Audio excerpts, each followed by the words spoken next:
Hey guys, how's it going? My name is Cody Harrison, and during this fine evening, I will be presenting to you a narrative PowerPoint about my personal social groups. Let's dive headfirst in this, shall we? To start off, my first social group is my family. My family means the world to me, and they act like sturdy pillars for the foundation of my life. They are my family because they raised me and have been by my side my whole life and backed every decision I've made. Nobody else is allowed in this social group other than them. I did not choose to be in it, I was just born into it. Next is my extended family. My extended family includes my aunt, uncle, two cousins on my mom's side, and on my dad's side is my aunt and my cousin. I don't get to see them as much as I'd like, but I know they always have my back, no matter what. I was born into this group as well as my family, and I didn't personally pick it. My closest friends consist of childhood friends I grew up with in elementary school and kindergarten. They are my best buddies even to this day, and some of them include Dylan, JB, Evan, Sergio, Justin, and Travis. I chose to be a part of this group by picking my friends as a child, and it just so happens I grew up with them and our friendship bonded even better. It takes friends with similar interests to be part of this group. Respect also plays a key role. Some of my school friends include people I've met during high school and college, but I don't necessarily hang out with them outside of school. I only see them during school and we talk every now and then, but that's about it.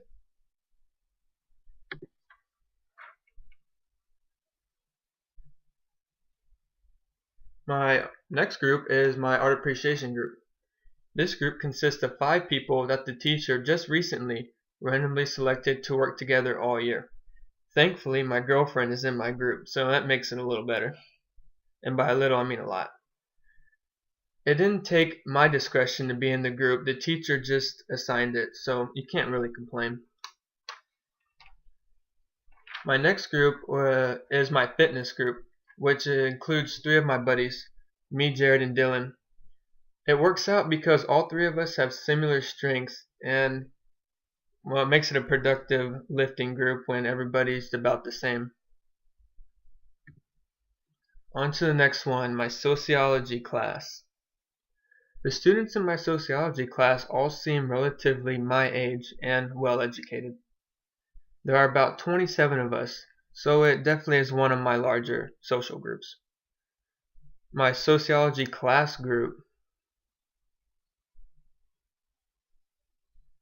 which, well, only consists of 2 of us, me and a buddy named Tyler.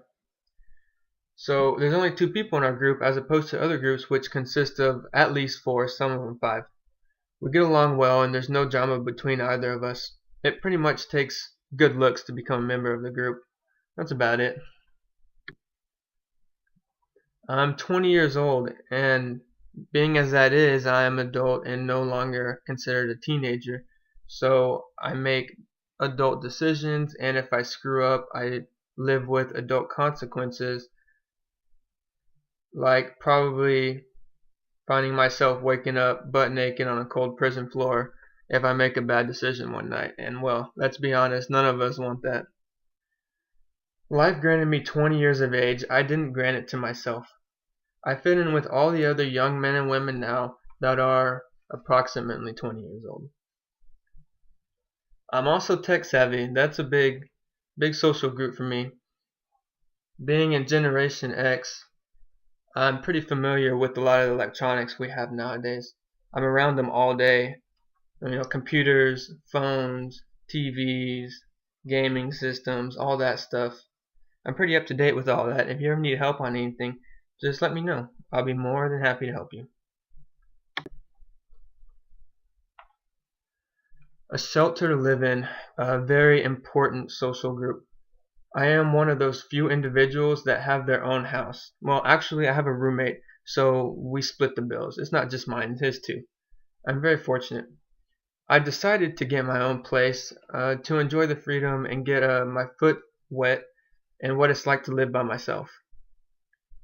I chose to live with a buddy of mine in which we both get along, because if we didn't, that would make it really hard to live with someone, obviously. Unfortunately, I'm currently unemployed. although it's quite easy to get into this social group. You just have to be jobless. I'm currently looking for a job, but I haven't found much luck. It's a tough market out there, especially only being 20 with limited experience. It just happens, I guess. My last social group is my gaming social group. I am currently a member of the Xbox Live community, although I don't get to play as much as I'd like to because of all the schoolwork I'm constantly swamped with. It takes someone with mad gaming skills and some cash to elope away in this social group. It's always fun, but sometimes you get carried away. Well, that sums up my presentation, guys. Thanks for listening, and join back later.